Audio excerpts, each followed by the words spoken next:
So too the Republican Party comes into its own. When Lincoln is elected, the Republican Party had only existed for 5 or 6 years.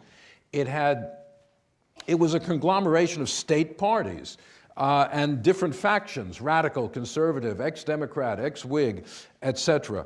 Now it becomes a national party. It becomes a central element, as I mentioned last time, in promoting the war effort, in mobilizing support for the war, mobilizing support for the government.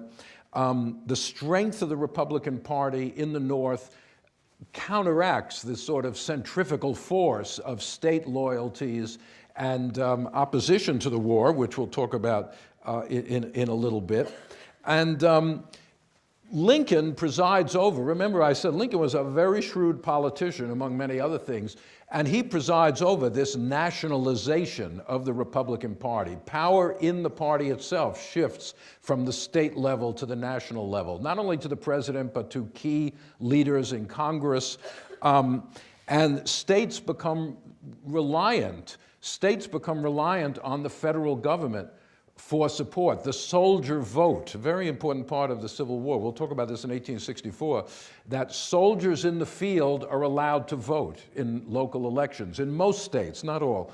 And often the soldier vote, which is overwhelmingly Republican, and often Democrats claim it's manipulated at the level of army camps to be Republican, is the margin of victory in state elections. And so the state parties become reliant on the federal government and the army for victories. Sometimes the state governments look to the federal government literally for financial survival, particularly in Indiana, when the Democrats won control of the state of Indiana in the 1862 elections. They just refused to fund the state government, basically, headed by Oliver Morton, a leading Republican. The governor was still in, and Morton basically ran the state on War Department funds for a year. The War Department just gave him money to run the state because the legislature would not do so.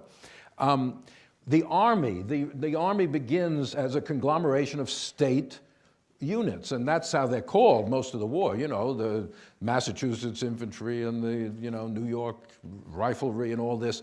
And Lincoln calls on the states to raise money. But as the war goes on, the federal government takes more and more control over the recruiting of soldiers. They send recruiting agents into states to raise troops going around the local militia and state authorities. Short-circuiting governors. Again, the whole point here is this centralization of power in one way or another, intellectual centralization and political and military centralization going on in the war. Now, Lincoln plays an important role in this, and we had compared him with Jefferson Davis. Lincoln somehow manages to connect the war with the deepest values of Northern society, to use his own office to mobilize popular support. I've said this many a time, but in a war like this, public support is the critical thing. It's more important than winning a battle here or there. Public sentiment, the will to fight. Lincoln links the war with these deep values, but he also can be seen of the value of free labor, the value of economic opportunity. Of course, we've talked about this. Many scholars see Lincoln also, though, as part of the 19th century process of nation building. He's been compared to Bismarck of Germany, the German unification is taking place just around this time. The unification of Italy into a nation state is taking place. He's the Bismarck, the Mazzini.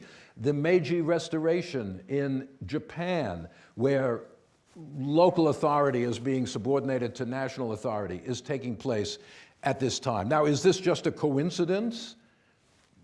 This is what we call international or global history, but causation is a little tricky in this. It's interesting to see, but is it a coincidence that these things are all going on at the same time, or is there some underlying causation that lies at the bottom of all these things? It's a little unclear. But certainly the consolidation of nation states is happening in the mid-19th century. But Lincoln's nation is a little bit different than the nations being consolidated in Europe.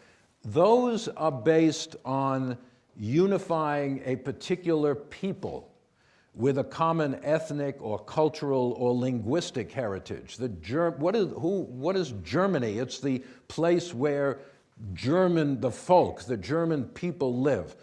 The unification of Italy, the boundaries are set primarily by the Italian language, but not in the United States. Lincoln's America, at least this is how he presents it, is based on universal values, not particular ethnic or religious heritage. Political democracy, human liberty. In this, amazingly succinct manner, Lincoln summarizes this in the Gettysburg Address given in November 1863. It only takes 3 minutes to deliver the Gettysburg Address, right? Many of the people there didn't even hear it because it came after a 2-hour address by Edward Everett, and then there was some singing, and then there were people stretched and walked around, and then Lincoln came on. But anyway, in 2 minutes, he somehow managed to distill this common concept of what the war is about. It's in the Janap book, and I'm not going to recite the Gettysburg Address for you, but he starts out 77 years ago. All right, that's kind of cool, but what? Date it back, 87 years. It's to the Declaration of Independence, not to the Constitution. The Declaration of Independence founds the nation, not the Constitution. The Declaration puts forward the principle, right, that all men are created equal. That is the principle, not the principle of language, not the principle of ethnicity. The principle of equality is the essence of the American nation, says Lincoln. And then he doesn't mention slavery in the Gettysburg Address, but he talks about a new birth of freedom, and everybody could understand what he's referring to there. And then he ends up by defining democracy, right? Government of the people, by the people, and for the people. So in that one thing, he links together the equality, democracy, liberty. That's what the American nation stands for, says Lincoln. In the Gettysburg Address, the Gettysburg Address, according to people who count this up, it consists of 269 words. In those 269 words, he does not use the word union once, but he uses the word nation 5 times. The war begins as a war for the Union. By the end of the war, they're talking about the nation. What's the difference? The nation is a unitary entity. A union is a collection of other entities, right? The union of the states. They're not talking about that by the end of the war. It's the nation, a singular thing, which overrides those other divisions.